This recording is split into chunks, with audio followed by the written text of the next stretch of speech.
আমিও বলে রাখি, আমরাও লড়ে যাব, লড়াই করব।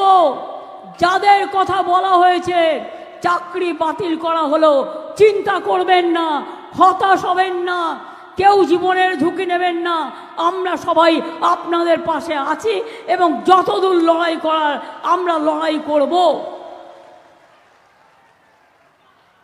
একজনকে দেখলেন না বিজেপির হয়ে ভোটে দাঁড়িয়ে গেল, তার অর্ডার ছিল এটা। সুপ্রিম কোর্ট এটাকে একদম স্যাটিসফাইড করে দিয়েছিল, দিয়ে বলেছিল নতুন ডিভিশন বেঞ্চ করে আলোচনা হোক। আরে কাকে নিয়ে করবেন নতুন ডিভিশন বেঞ্চ? বিচারের বাণী নীরবে নিভৃতে কাঁদে, কতদিন আগে রবীন্দ্রনাথ ঠাকুর লিখেছিলেন। সবাই, আমি বিচারক নিয়ে বলছি না, রায় নিয়ে আমি বলতে পারি, এটা আমার অধিকার আছে। টোটাল রায়টাকে আমরা চ্যালেঞ্জ করছি। তার কারণ 26,000 ছেলে মেয়ে মানে প্রায় 1.5 লক্ষ 2 লক্ষ পরিবার। বলছে কি না 8 বছর তারা চাকরি করেছে, 4 সপ্তাহের মধ্যে সব টাকা ফেরত দিতে হবে। Is it possible? বলুন, আপনারা যারা এই রায়টা দিচ্ছেন, এই রায়টা সারা জীবন আপনারা যারা চাকরি করেছেন তাদের টাকাটা যদি ফেরত দিতে বলা হয়, পারবেন দিতে? সবটাই তো সরকারি টাকায় চলেন, সরকারি গাড়িতে চলেন, সরকারি সিকিউরিটিতে চলেন।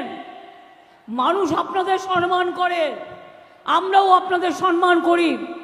মনে রাখবেন, সারা ভারতবর্ষে বেকারের সংখ্যা হু করে বাড়ছে, আর আমরা যাদের চাকরি দিচ্ছি আপনারা আপনাদের আইনের খোঁচায়, এই অর্ডারটা বেআইনি অর্ডার। সেই জন্যেই চ্যালেঞ্জ করে বলছি, অর্ডারটাকে আমি জাজকে বলছি না, অর্ডারটাকে বলছি বেআইনি অর্ডার। আমরা এটা নিয়ে উচ্চ আদালতে যাচ্ছি। চিন্তা করবেন না শিক্ষক শিক্ষিকারা এবং ছাত্রছাত্রীরা, যখন বিপদে পড়বেন আর কেউ না থাকলেও আমি আছি। আর একটা কথা বলি, আরও 10 লক্ষ চাকরি আমার রেডি হয়ে আছে গভর্নমেন্টে। এই একটা হয়েছে, না মন্দির, না মসজিদ, না গুরুদ্বারা, না গির্জা, একটা বিজেপির বিচারালয়। বিজেপি যেটাকে বসে বিচার করে, রাজনৈতিক বিচার, এবং সেখানে বসে বসে অন্য লোকে পিল করলে দেবে তাকে কিল, আর বিজেপি পিল করলে ব্যাস, বিজেপি পিল করলে বেল, অন্য কেউ পিল করলে জেল। এই তো হয়ে গেছে এখানকার এই অবস্থা। আজ নয়, দীর্ঘ দিন ধরে চলছে। এটা বিচারপতিদের দোষ নয়, এটা কেন্দ্রীয় সরকারের দোষ।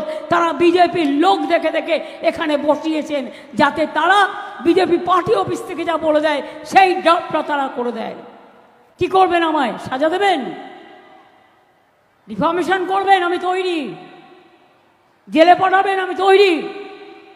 কারণ মানুষের কথা বলবার জন্য আমায় যদি শাস্তিও নিতে হয় আমি মাথা পেতে নেব, কিন্তু তবু মনে রাখবেন, পরিবার যদি বিপদে পড়ে তার পাশ থেকে আমি সরে দাঁড়াবো না।